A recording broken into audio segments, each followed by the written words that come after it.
मैंने कहा शराबी भाई, मैंने कहा शराबी भाई इतनी क्यों पीते हो? भगवान ने इतनी खूबसूरत जिंदगी दी है, फिर कुत्ते की मौत क्यों जीते हो? मैंने कहा शराबी भाई इतनी क्यों पीते हो? भगवान ने इतनी खूबसूरत जिंदगी दी है, फिर कुत्ते की मौत क्यों जीते हो? क्या बात? तो वो मुझे देखकर झल्लाया। वो बोला भाई साहब मुझे पूरी पीली पीड़ी, भाई साहब मुझे पूरी पीनी पड़ी, क्योंकि वाकया ही ऐसा हो गया। और जैसे मैंने बोतल खोली ढक्कन उछल के जाने का खो गया। अच्छा, जैसे मैंने बोतल खोली ढक्कन उछल के जाने का सो गया। और आप ही बताओ बिना ढक्कन की उस बोतल की इज्जत को कहाँ और कैसे बचा था? अच्छा, बिना ढक्कन की उस बोतल की इज्जत की कहाँ और कैसे बचा था? और मैं खुद ही तो नहीं समझ रहा हूँ, बोलो उसको कैसे संभाल पाता? क्या बात? मैं खुद तो नहीं समझ रहा हूँ, बोलो उसको कैसे संभाल पाता? तो मैंने कहा इसको पीकर को केवल होते परिवार तबाह है। वो बोला भाई साहब आपको परिवार की पड़ी है, मुझे तो भारत देश की परवाह है। क्या बात? वो बोला आपको परिवार की पड़ी, मुझे भारत देश की परवाह है।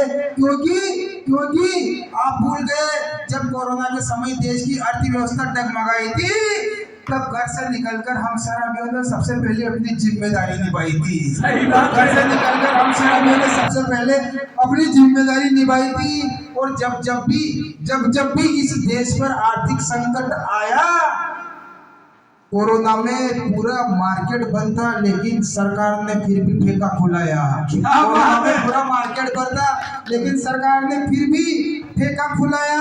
और उसने कहा कि बेवफाई के धोखे के न जाने कितने जख्मों को सीता हूँ। अरे लोग तो खून तक पी जाते हैं, भाई साहब मैं तो दारू ही तो पीता हूँ। क्या बात? लोग तो खून तक पी जाते हैं, भाई साहब मैं तो दारू ही तो पीता हूँ। तो उसने कहा कि इस बेवफा को मैं भी उस दिन पीना छोड़ दूंगा, और जिस दिन सरकार शराब बेचना बंद कर देगी मैं भी उस दिन पीना छोड़ दूंगा, मैं भी उस दिन पीना छोड़ दूंगा।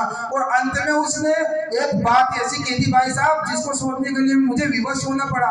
उसने कहा कि एक जिम्मेदार नागरिक के कर्तव्य को मैं हर पल निभाता हूँ, और सरकारें डगमगानी जाए इसलिए मैं खुद पी के डगमगाता हूँ। क्या सरकारें डगमगानी जाए इसलिए मैं खुद पी के डगमगाता हूँ। बहुत बहुत धन्यवाद, शुक्रिया आपका। बहुत ही सुंदर रचना। वाह!